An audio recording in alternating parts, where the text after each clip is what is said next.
मैं एक पाकिस्तानी जासूस 70 की दिहाई में भारत में एक अहम मिशन पर भारत की राजधानी दिल्ली को न्यू ईयर नाइट पर सरप्राइज देने के लिए तैयार।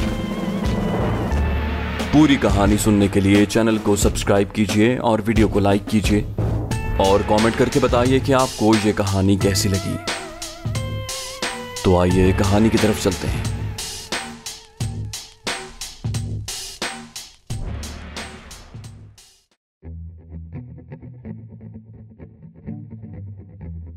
मैंने अपने साथियों से मशवरा करके 26 जनवरी के लिए एक प्लान तरतीब दिया और उसकी नोक पलक संवारी। 26 जनवरी को पाकिस्तान में 23 मार्च की तरह भारत के हर बड़े शहर में और खुसूसन दिल्ली में दिफाई अफवाज की परेड, एयर शो और असलहे की नुमाइश होती है। और यही दिन हमने अपने मिशन के लिए चुना था ताकि भारतीय अवाम और गैर मुल्की सिफारती नुमाइंदों के सामने भारतीय फौज और इंटेलिजेंस की सुबकी कर सकें और उनकी नाअहलियत को दुनिया भर के सामने जाहिर कर दें। मैंने साथियों के मशवरे से दिल्ली के पाम एयरपोर्ट, बंबई के सांता क्रूज एयरपोर्ट और श्रीनगर के हवाई अड्डे के कार्गो सेक्शनों को टारगेट बनाने का फैसला किया। इसके अलावा दिल्ली में परेड के दौरान खुद साख्ता मोलोटॉफ बमों के धमाके भी करने थे। एयरपोर्ट्स के कार्गो सेक्शनों में धमाकों में हमने आतिशगीर मादा इस्तेमाल करना था ताकि जानी नुकसान कम से कम और माली नुकसान ज्यादा से ज्यादा हो। दिल्ली में फौजी परेड का तो हम कुछ नहीं बिगाड़ सकते थे, इसलिए हमने परेड के आखिर में सूबों के फ्लोट्स को उनके स्टार्टिंग पॉइंट पर ही मोलोटॉफ बमों का निशाना बनाना था।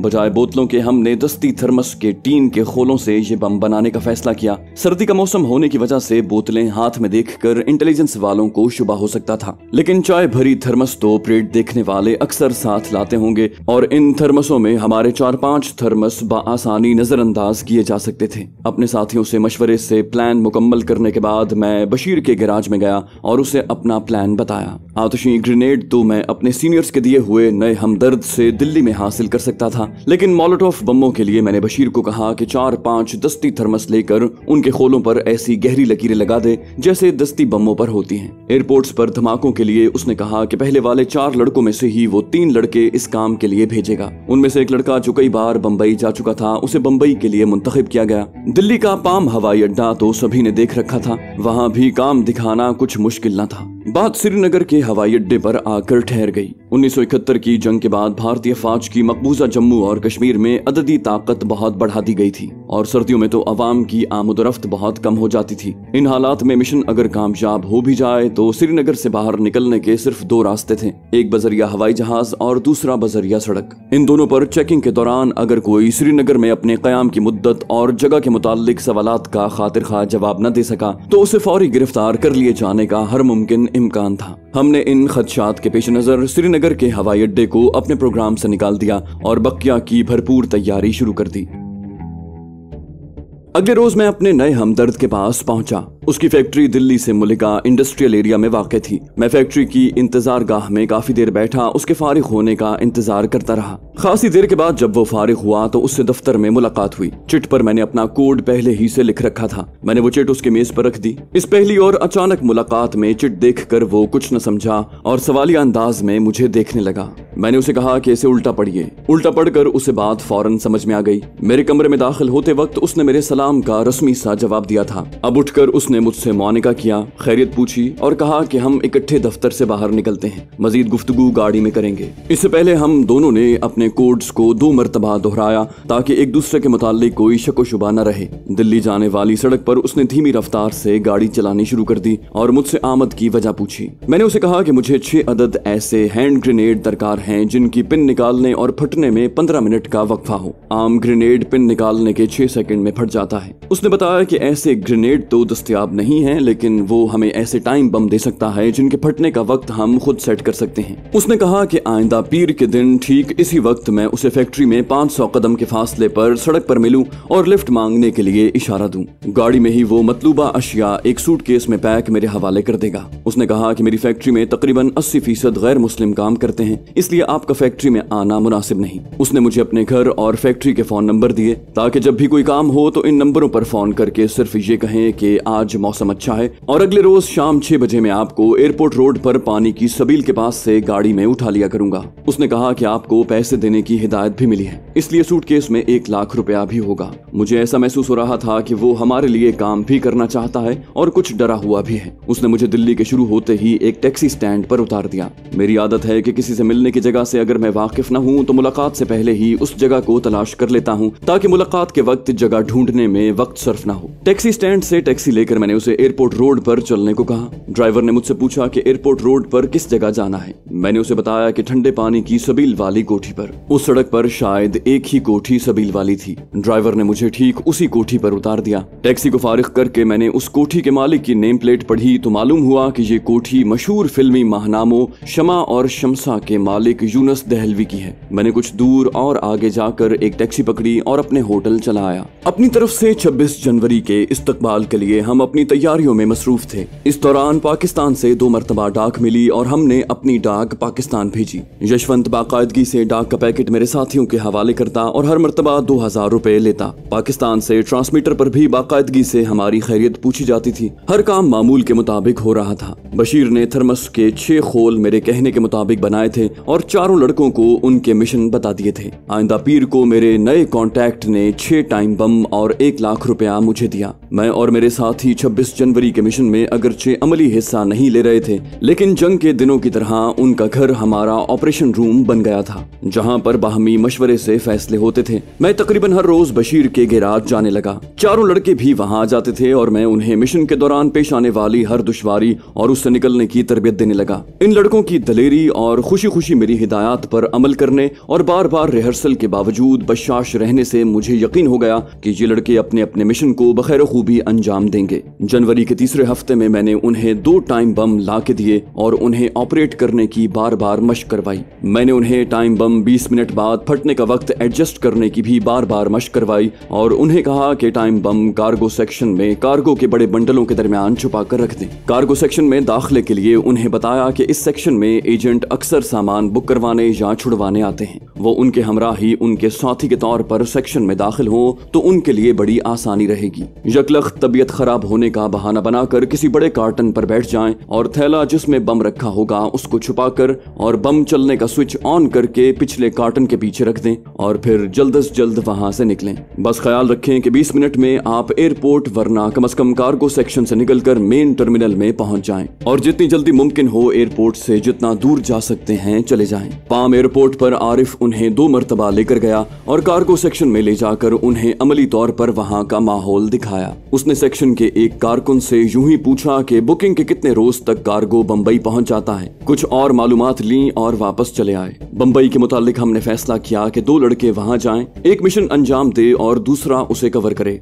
बशीर ने उन्हें 4 अदद पिस्तौल भी दिए कि अगर खतरा ज्यादा हो तो बेशक पिस्तौल से हवाई फायर करें और मुसल्ला आदमी सामने आ जाएं तो उन्हें गोली मारकर फरार हो जाएं। 18 जनवरी को 2 लड़के बजरिया ट्रेन बंबई रवाना हो गए। बशीर ने उन्हें एक एड्रेस जबानी याद करवाया कि अगर जरूरत पड़े तो वो इस एड्रेस पर जाकर न सिर्फ मदद हासिल कर सकते हैं बल्कि वहाँ रूपोश भी हो सकते हैं। बशीर ने बंबई में अपने उस कॉन्टैक्ट को फोन करके बता दिया था कि इन नामों के लड़के आए तो हर तरह से उनकी मदद करें। मुझे बशीर, आरिफ, नजीर और उन लड़कों की गर्मजोशी से ऐसा महसूस होता था कि इनमें से हर कोई इस मिशन को अपना जाती काम समझकर अपनी पूरी तवानाई इसमें सर्फ कर रहा है। इन लड़कों की बंबई रवानगी के बाद मैंने बशीर के साथ मिलकर मोलोटोव बम तैयार किए। ये बम बनाने की तरकीब यहाँ इसलिए नहीं बता सकते क्योंकि इसे जानने के बाद हर घर बम साज फैक्ट्री बन जाएगा। बशीर ने अपने ग्रुप में से 4 लड़के इस काम के लिए चुने और मैंने उन्हें ये बम एक्टिव करने और उन्हें फेंकने की 20 बार रिहर्सल करवाई। 25 जनवरी को जब हम मिले तो पाम एयरपोर्ट और परेड पर जाने वाले लड़के मुकम्मल तौर पर तैयार थे।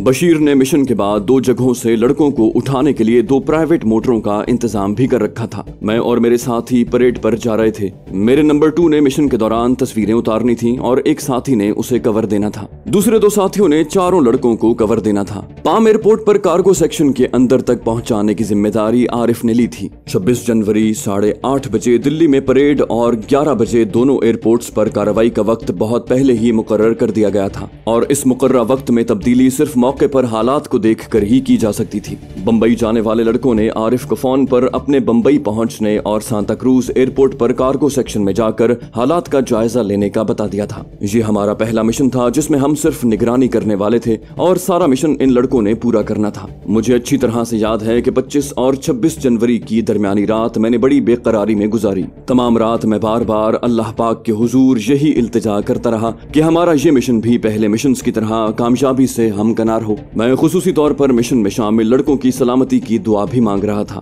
हम तो पाकिस्तान से ही सर पर कफन बांध कर निकले थे, लेकिन ये लड़के सिर्फ हमारी तरगीब देने की वजह से इस खतरनाक काम में महज अपने मजहब और जज्बे की वजह से शामिल हुए थे। 26 जनवरी को सुबह सवेरे तैयार होकर मैं होटल से बाहर आ गया। 8 बजे इंदिरा गांधी ने लाल किले पर भारतीय परचम लहराना था और 8:30 बजे परेड का आगाज होना था। आसमान पर बादल छाए हुए थे और हल्की हल्की बूंदाबांदी हो रही थी। बड़ी मुश्किल से एक टैक्सी मिली जिसने मीटर की बजाय मुंह मांगे दामों पर मुझे परेड के नुक्ता आगाज से जरा दूर उतार दिया। परेड के लिए भारत की तीनों अफवाज के फौजी दस्ते, टैंक, तोपें, मिसाइल बैटरीज, मोबाइल रेडार के ट्रक, बॉर्डर सिक्योरिटी फोर्स के दस्ते, ऊंट सवार सहराई जंग के लड़ाका दस्ते, इंजीनियरिंग के आरजी पुल बनाने के मोबाइल ट्रक तरतीब में परेड के इंतजार में खड़े थे। उनके बाद पैरामिलिट्री फोर्स, पुलिस और सीएमएच की नर्सों के दस्ते थे। उनके बाद स्काउट्स, तलबा और तालिबात की टोलियां पीटी के मुजाहरे के लिए मौजूद थीं। सबसे आखिर में मुख्तलिफ सूबों की सकाफती नुमाइंदगी करने वाले फ्लोट्स थे। परेड देखने के लिए तमाम मुमालिक के सफीरों और वीवीआईपी शख्सियतों के लिए सलामी के चबूतरे के दोनों तरफ शामियाने लगे हुए थे। भारतीय सदर ने सलामी लेनी थी, जबकि तीनों अफवाज के सरबराहों और वजीर आजम के लिए चबूतरे पर बैठने का इंतजाम था। परेड देखने के लिए अवाम की बहुत बड़ी तादाद परेड के नुक्ता आगाज से लेकर कुर्सियों के तवील सिलसिले के बिलमुकाबिल सड़क पर खड़ी थी। बारिश से बचने के लिए दोनों तरफ छतरियां ही छतरियां नजर आ रही थीं। सारे इलाके में जाबजा भारतीय फौज और पुलिस के जवान सिक्योरिटी के लिए खड़े थे।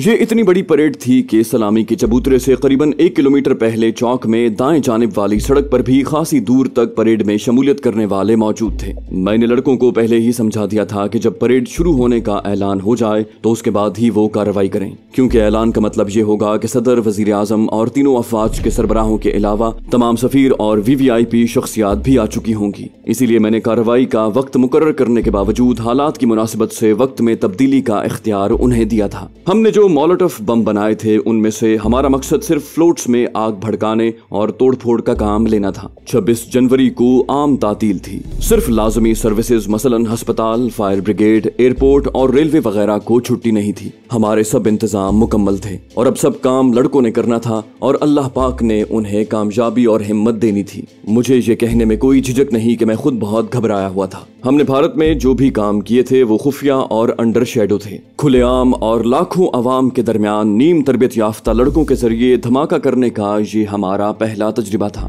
भारतीय सिक्योरिटी का सारा ध्यान मुसल्ला अफवाज और फौजी असलहे की हद तक था। उसके बाद शामिल परेड दस्तों की सिक्योरिटी बहुत कम थी और फ्लोट्स पर तो सिक्योरिटी के लिए तो इक्का दुक्का पुलिस के सिपाही ही नजर आते थे। मेरा यहाँ कोई काम न था। मैं पहले ही DMI की नजरों में आ चुका था, लिहाजा अच्छे नताइज की तमन्ना और तवक्को लिए मैं अपने होटल वापस आ गया। धमाकों के वक्त होटल में मेरी मौजूदगी भी मेरे ऊपर किसी शक को दूर करने के लिए जरूरी थी। मैंने अपने साथियों और बशीर से ये तय किया था कि धमाकों के फौरी बाद वो अपने अपने ठिकानों पर चले जाएं। लड़के बशीर को अपने मिशन की रिपोर्ट दें। बाद दोपहर 3 बजे मैं साथियों के घर जाऊंगा और नजीर के फोन से बशीर से राब्ता करूंगा और बशीर की और अपने 2 साथियों की जो लड़कों को कवर दे रहे थे उनकी रिपोर्टों का मुआजना करूंगा। दिल्ली पाम एयरपोर्ट की रिपोर्ट भी उस वक्त तक यकीनन आ चुकी होगी और ऐन मुमकिन था कि बंबई से भी उस वक्त तक रिपोर्ट मौसूल हो जाए। 3 बजे मैं साथियों के पास जाने के लिए होटल से बाहर निकला और एक टैक्सी ली। मुझे नई दिल्ली से पुरानी दिल्ली जाना था। रास्ते में कई सिग्नल आते थे।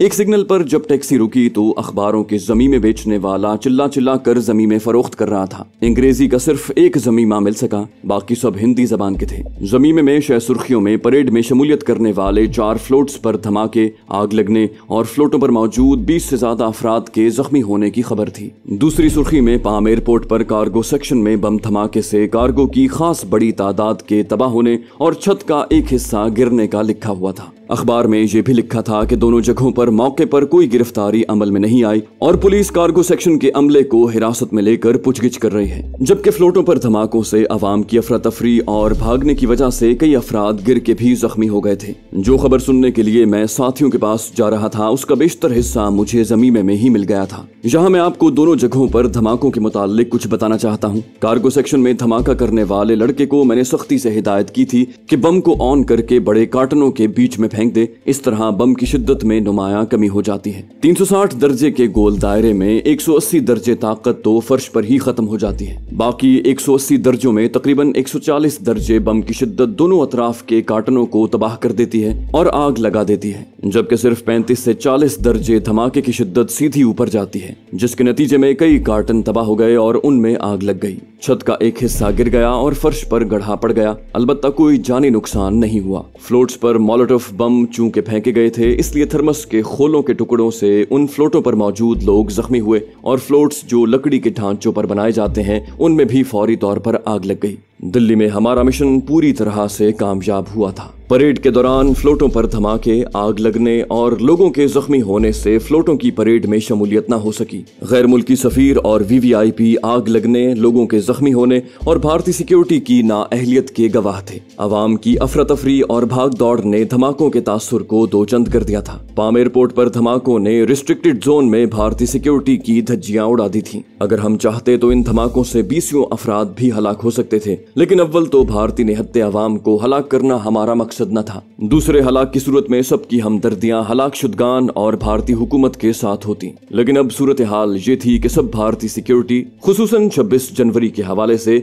उनकी नाअहलियत पर गम गुस्से का इजहार कर रहे थे और यही हमारा मकसद था जो 100% पूरा हुआ। साथियों के घर पहुंचकर मैंने नजीर के जरिए आरिफ को बुलवाया और उसके आने तक साथियों के पास बैठकर उनसे तफसील पूछी। हमने जो मोलोटोव बम बनाए थे वो आम मोलोटोव से बहुत ज्यादा अपग्रेडेड थे। मेरे साथी भी उनकी कारकर्दगी से हैरान थे। उन्होंने बताया कि लड़कों ने चारों थर्मस एक के बाद दीगरे फ्लोटों पर उछाले। बम जोरदार धमाके से फटे।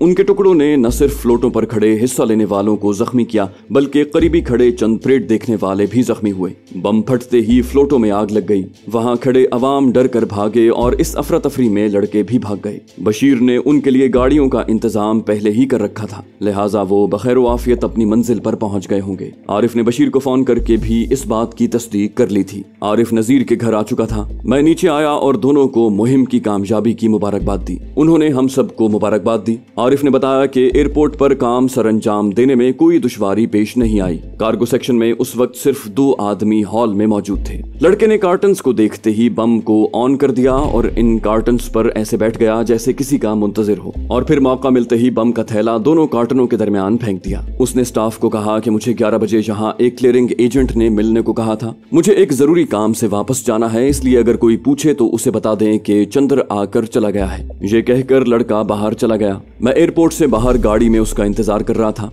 वो बमुश्किल गाड़ी में बैठा ही था कि जोरदार धमाके की आवाज सुनाई दी। हमारा काम मुकम्मल हो चुका था, लिहाजा हम वापस आ गए। गाड़ी बशीर ने भेजी थी। मैं रास्ते में उतर गया और गाड़ी लड़के को लेकर बशीर के घर चली गई। अब तक मुझे बंबई के हवाई अड्डे के अलावा तमाम मालूमात मिल चुकी थी। नजीर के टेलीफोन से बशीर से राब्ता किया तो उसने बताया कि अभी तक बंबई से कोई इत्तला नहीं आई। चूंकि उस दौर में डायरेक्ट डायलिंग सिस्टम शुरू नहीं हुआ था, इसलिए कॉल मिलने में खासा वक्त सर्फ हो जाता था। मैंने बशीर को दिल्ली में लड़कों की कामयाबी पर उसे और लड़कों को मुबारकबाद दी। बशीर ने अगले रोज दोपहर को इस खुशी में हमें खाने की दावत दी, जिसे मैंने इंतहाई शुक्रिया के साथ मुस्तरद कर दिया, क्योंकि इन धमाकों के बाद दिल्ली में सिक्योरिटी यकीनन बहुत सख्त हो चुकी होगी और हम किसी तरह भी बेएहतियाती नहीं करना चाहते थे। मैंने बशीर को कहा कि बंबई से जो खबर आए वो आरिफ को मुख्तसर और छुपे अल्फाज में बता दे। नामालूम मुझे ये ख्याल क्यों आ रहा था कि दिल्ली में मुसलमानों और सिखों के टेलीफोन्स पर ऑब्जर्वेशन लग चुकी होगी। मैंने नजीर के घर में चाय पी और साथियों को बताकर अपने होटल चला आया।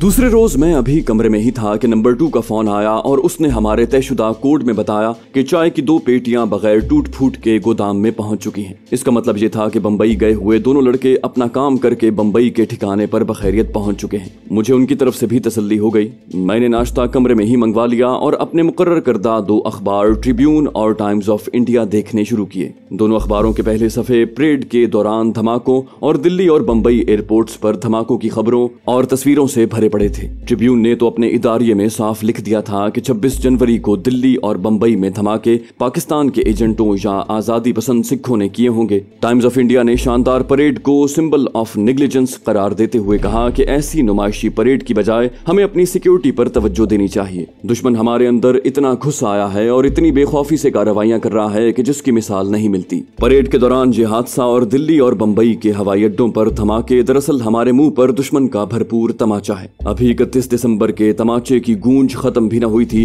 कि 26 जनवरी को दोबारा हमारी नाअहलियत के बायस हमें फिर भरपूर तमाचा खाना पड़ा है। मुझे अंग्रेजी के जो भी अखबारात इन खबरों के हवाले से मिल सके वो मैंने ले लिए ताकि उन्हें पाकिस्तान जाने वाली डाक में भेज सकूं। इन धमाकों की खबर BBC ने भी नशर की और मुझे यकीन है कि तमाम सफीरों ने इन धमाकों की खबर अपने ममालिक को भी भेजी होगी। यहाँ मैं ये अर्ज करता चलूं कि हमें पाकिस्तान से इन धमाकों के लिए कोई हिदायत नहीं मिली थी। हमने ये धमाके करने का फैसला अपनी सवाबदीद के मुताबिक किया था। सुकूत ढाका के सानहे को न सिर्फ मेरे सीनियर्स ने बल्कि सारी कौम ने शिद्दत से अपनी रुसवाई से ताबीर किया था और अब हम इस रुसवाई का बदला लेने में अपना अपना किरदार अदा कर रहे थे। मेरे सीनियर्स को इन धमाकों की इत्तला तो मिल चुकी थी लेकिन उन्हें ये इल्म न था कि उनके पीछे किसका हाथ है। हमारी डाक से जब उन्हें मालूम हुआ कि ये धमाके हमने करवाए थे और पाकिस्तान के हमदर्दों का एक गिरोह भी तश्कील दे दिया है तो यकीनन वो खुशी से झूम उठे होंगे। पाकिस्तान से आने वाली डाक में उन्होंने हमें इस अज खुद करदा कार्रवाई पर बहुत मुबारकबाद और शाबाश दी और लिखा कि अपने चीफ को उन्होंने हमारी साबिका कार्रवाइयों के साथ इन धमाकों का बताया तो चीफ के अल्फाज कुछ इस तरह से थे, अगर मुझे इतने हौसलामंद 25 ग्रुप और मिल जाएं तो मैं बगैर जंग लड़े भारत को शिकस्त देकर घुटने टेकने पर मजबूर कर सकता हूं।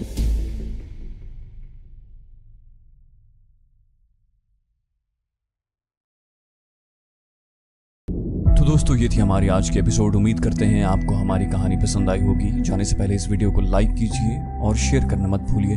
कमेंट करके हमें बताइए कि आपको हमारी वीडियो कैसी लगी और अगर अभी तक आपने इस चैनल को सब्सक्राइब नहीं किया तो इसे सब्सक्राइब कीजिए और बेल आइकन दबाकर ऑल नोटिफिकेशंस ऑन कर लीजिए।